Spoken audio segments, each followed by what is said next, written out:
Olá, jovens. Hoje nós vamos falar sobre Doutrina e Convênios 86 e quero compartilhar com vocês esse algumas ponderações, né, especiais sobre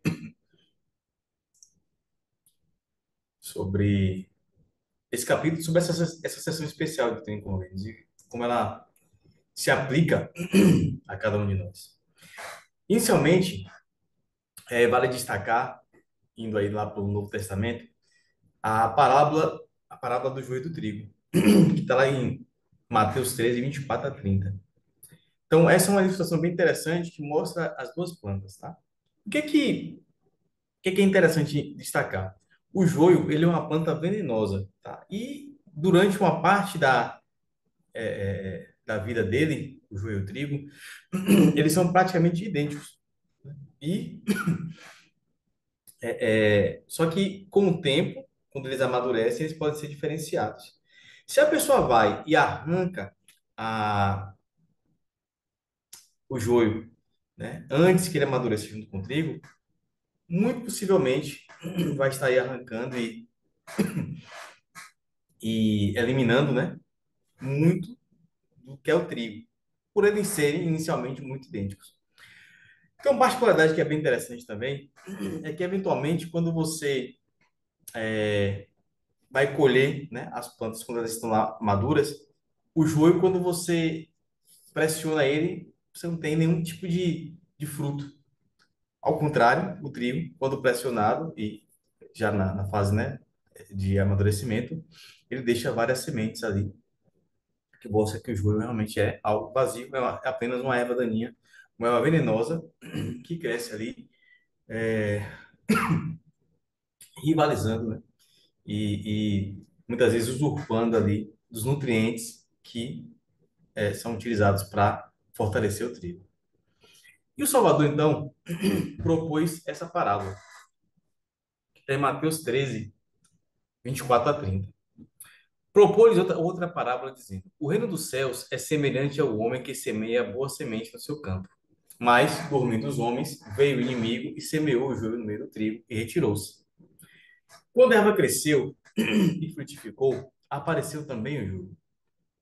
E os servos do pai de família, indo ter com ele, disseram: Senhor, não semeaste tu no teu campo boa semente? Por que tem então joio? Ele lhes disse: Um inimigo é que fez isso.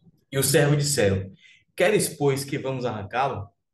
Porém, ele lhes disse: Não. Para que, ao arrancar o joio, não arranqueis também o trigo com ele. Deixai crescer ambos juntos até a ceifa. E por ocasião da ceifa, direi aos ceifeiros: Colhei primeiro o joio, e atai-o em molhos para queimar. Mas o trigo, ajuntai-o no meu celeiro. Então, essa é uma parábola que, né, aparentemente, traz uma relação em que nós podemos entender que a erva daninha, né, ela cresceu junto com a erva boa. E o Senhor, então, pede aos seus servos que, em determinado momento, a colheita em que o que é bom será separado do que é ruim, vai ser utilizado. Daí, ó, queria que nós pudéssemos ver a interpretação que o Senhor também deu essa parábola. O Senhor trouxe mais conhecimento. Então, quando o profeta José dedicava-se à tradução da Bíblia, ele pôde receber uma revelação, que é do 5:86, que lança mais luz, lança mais conhecimento, né, acerca dessa parábola. E vamos lá para os versículos de 1 a 7, que dizem o seguinte: Em verdade, assim diz o Senhor a vós, meus servos, em relação à parábola do trigo e do joio. Eis que em verdade vos digo que o campo era o mundo, e os apóstolos eram os semeadores das sementes. E depois de terem adormecido, a grande perseguidora da igreja, a apóstata, a prostituta, assim, Babilônia, que representa, né, tudo aquilo que é ruim nesse mundo, que faz com que todas as nações bebam de seu cálice, em cujos corações o inimigo, sim, Satanás, assenta-se para reinar. Eis que ela semeou o joio, portanto, o joio sufoca o trigo e impele a igreja para o deserto. Mas eis que nos últimos dias, sim, agora, enquanto o Senhor está começando a trazer à luz a palavra e a haste está brotando, está indo à terra, eis que em verdade vos digo, os anjos estão clamando ao Senhor, dia e noite, pois estão prontos esperando para serem enviados a ceifar os campos. Diz-lhe, porém, o Senhor, não arranqueis o joio enquanto a folha estiver ainda tenra, pois em verdade vossa fé é fraca, para que não destruais também o trigo. Portanto, deixai que o trigo e o joio cresçam juntos até que a colheita esteja completamente amadurecida. Então, colhereis primeiramente o trigo, dentre o joio, e depois da colheita do trigo, eis que o joio será amarrado em feixes e o campo estará pronto para ser queimado. É bem interessante muitos aspectos dessa parábola, porque inicialmente, quando nós vemos, por exemplo, a época que a revelação, né, ela foi fornecida, foi no ano de 1832, tá? E aí o Senhor faz uma relação do trabalho nesses últimos dias com a parábola do joio e do trigo. Mas antes tem um aspecto que eu acho que é bem interessante. Nós vamos ponderar onde é que nós estávamos em 1832. Sabemos que nós estávamos na pré-existência. E ele fala aqui, ó, que os anjos estão clamando ao Senhor dia e noite, pois estão prontos esperando para ser enviados a ceifar os campos. Ou seja, quem seriam esses anjos que estariam lá clamando ao Senhor dia e noite para vir à terra e ceifar os campos? E particularmente nós estamos aqui nesses últimos dias, justamente quando o momento de separar o joio do trigo se aproxima. O momento em que a colheita e a separação daquilo que é bom, daquilo que é ruim, está sendo feito. Nesse momento, então, nós estamos aqui, nos últimos dias, nessa terra, nos preparando para esse momento especial. E lá atrás, na pré-existência, nós tivemos conhecimento de tudo isso. O presidente Nelson, ele tem uma citação que é muito interessante acerca dessa realidade, desse nosso momento em que nós temos a oportunidade de participar, né, dessa colheita, dessa coligação, dessa preparação do mundo para a segunda vinda, dessa, dessa preparação para separar o que é bom daquilo que tem que ser queimado e jogado fora. Ele diz o seguinte: o Senhor está reunindo aqueles que escolherão permitir que Deus seja a maior influência em sua vida. Por séculos, os profetas predisseram essa coligação. Tá lá Isaías, Nefe falou isso, Mosias também. E ela está acontecendo exatamente agora, como um prelúdio essencial para a segunda vinda do Senhor. Essa é a obra mais importante do mundo. Quando falamos da coligação de Israel em ambos os lados do véu, referimos-nos, é claro, ao trabalho missionário e ao trabalho de tempo e de história da família. Também estamos nos referindo a edificar a fé e o testemunho no coração daqueles com quem moramos, trabalhamos e servimos. Sempre que fazemos algo para ajudar alguém, nos dois lados do véu, a fazer e a cumprir seus convênios com Deus, estamos ajudando a coligar Israel. Então percebam que cada ação que nós fazemos, cada ação que nós praticamos, nos ajudam, que seja para fortalecer o reino de Deus, ajudam, na verdade, a efetivar essa coligação. Ajudam a separar o joio do trigo. Ajudam a reunir aquilo que é bom. E esse trabalho é feito tanto com relação à obra missionária, como também o trabalho que temos com a família. Então, toda vez que, por exemplo, você convida um amigo seu a ir ao seminário com você, a ir à igreja com você, você compartilha algum princípio do evangelho, você está coligando Israel através da obra missionária.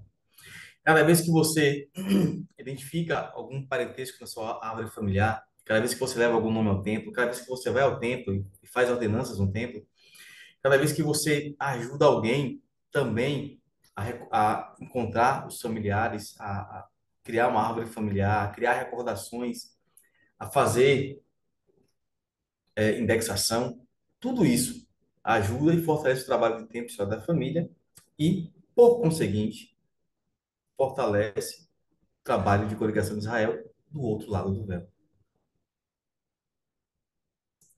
O senhor também ressalta algo muito importante no Trino Convênios 86, especialmente no versículo 11, porque ele diz o seguinte, ó: portanto, bem-aventurados sois se continuardes em minha bondade, uma luz para os gentios, e por meio deste sacerdócio, um salvador para meu povo Israel. O Senhor disse amém. E a gente pode comparar essa escritura com Mateus 5, 14 e 16, quando o Senhor nos diz que nós podemos ser uma luz para o mundo. Nesse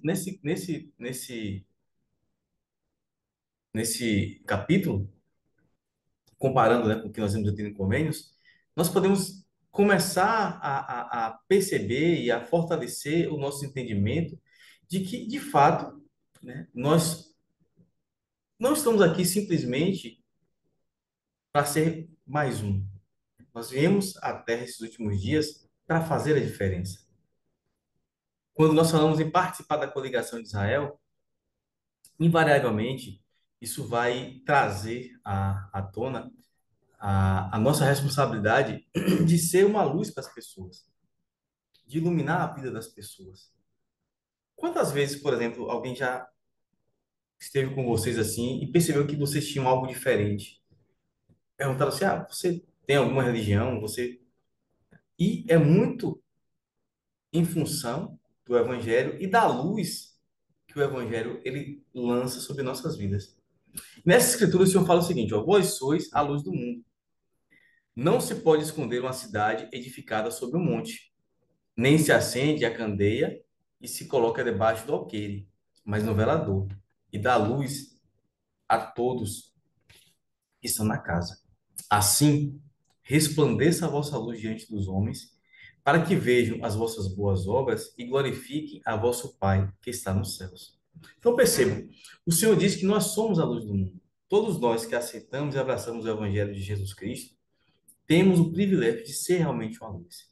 E essa luz, ela não se esconde, não se esconde uma cidade edificada sobre um monte, assim como não se esconde obras de luz.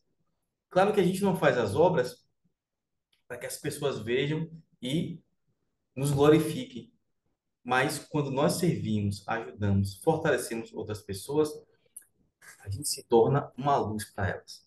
Por mais que muitas vezes, jovens, você tenha amigos que critiquem suas crenças, critiquem as escolhas que vocês fazem, podem ter certeza que eles precisam e contam com essas escolhas. Tanto que muitas vezes, quando eles percebem que vocês tomam uma decisão e eles têm vocês como referência, eles ficam mais seguros, porque eles sabem que, se essa pessoa adotou essa postura, é porque é uma coisa correta, é uma coisa boa. Então, muitas vezes, as pessoas vão simplesmente ficar, se sentir seguras com vocês, em virtude das escolhas que vocês estão fazendo, porque sabem que vocês são uma luz para o mundo. Você não esconde uma cidade que está edificada sobre um monte. Ela está lá no alto, todo mundo vê.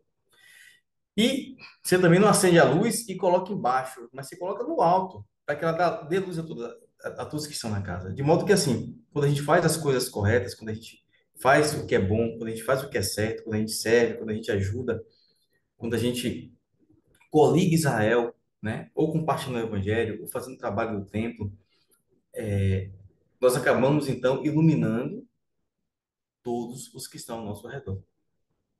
E aí o Senhor nos faz esse convite, né? Que a nossa luz, ela resplandeça diante dos homens, para que eles vejam nossas boas obras e glorifiquem o Pai que está nos céus. Ou seja, que eles não reconheçam que, fulano é muito bom, mas reconheçam que a inspiração que vem de Deus, e que se desdobra em nossas obras, em nossas escolhas, em nossas palavras, em nossas ações, essas coisas têm uma inspiração divina. Essas coisas vêm dele. E aí, ó, diante disso, eu queria que vocês pudessem pensar sobre quatro perguntas. Como o conhecimento dessa verdade, né, especialmente do conhecimento de que nós somos responsáveis por ajudar o Senhor nessa preparação para essa colheita, para espalhar o Evangelho, e aí nós podemos preparar o mundo para a segunda vinda. Como o conhecimento dessa verdade pode ajudar você a sentir esperança e paz ao pensar na segunda vinda de Jesus Cristo? Como é que isso te traz segurança? Como é que isso te traz tranquilidade? Especialmente sabendo que você pode ser um participante ativo da preparação das pessoas para a segunda vinda, da preparação do mundo para a segunda vinda, da preparação para que realmente as coisas boas desse mundo, as pessoas boas, as pessoas retas, sejam separadas daquilo que é ruim, daquilo que tem influência do mal. Como você se sente, sabendo que você pode sentir esperança ao pensar na segunda vinda de Jesus Cristo, tendo esse papel, papel de coligar Israel, de fortalecer o reino de Deus na terra? Agora percebam também o seguinte, ó, como essa verdade pode guiar as decisões que você toma hoje? Como saber que você pode ser uma luz para o mundo, que você pode ajudar a coligar Israel, que você pode ajudar, né, a separar o joio do trigo, ajudar a preparar o mundo para a segunda vinda? Como é que muda as decisões que você toma, aquilo que você escolhe, aquilo que você decide, aquilo que você pensa, aquilo que você vai assistir? Como essa verdade pode guiar as decisões que você toma? E agora, queria que todos pudessem também pensar e fazer um plano. Como eu posso, como você pode ajudar o Senhor a coligar Israel? Como é que eu posso ajudar com o trabalho missionário? O que que eu posso fazer? Será que eu posso chamar um amigo meu para vir no seminário e conhecer um pouco mais do que eu estou aprendendo? Como é que eu posso me preparar, especialmente tendo uma recomendação válida para o templo, me preparando para ir ao templo, indo ao templo e ajudando as pessoas que estão do outro lado do véu, ajudando e levando meus familiares, criando recordações e criando uma memória para que os meus descendentes saibam e aprendam mais sobre mim? Como eu posso ajudar o Senhor? Então, assim, percebam que existe uma infinidade de ações que nós podemos fazer que podem ajudar a coligar Israel. Tá? Façam o plano de vocês. E eu queria agora, então, como uma quarta tarefa, que vocês fizessem um resumo da aula que vocês assistiram. E essa aula eu vou finalizar com uma citação da Elder Holland, que é muito especial e que nos ajuda a ter alento, né? E saber que nós precisamos permanecer, continuar e fazer o nosso melhor ao coligar Israel, ao ser uma luz para o mundo, ao ajudar o Senhor a estabelecer o reino dele aqui, a preparar esse mundo para a segunda vinda dele. Ele começa dizendo o seguinte, ó: não podemos desistir nem recuar. Depois de um encontro com o Filho vivo do Deus vivo, nada jamais será como foi antes.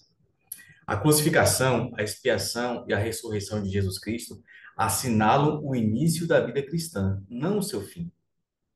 Foi essa verdade, essa realidade, que permitiu que um punhado de pescadores galileus, que voltavam a ser apóstolos, sem uma só sinagoga ou uma única espada, deixassem suas redes uma segunda vez e partissem para moldar a história do mundo no qual agora vivemos.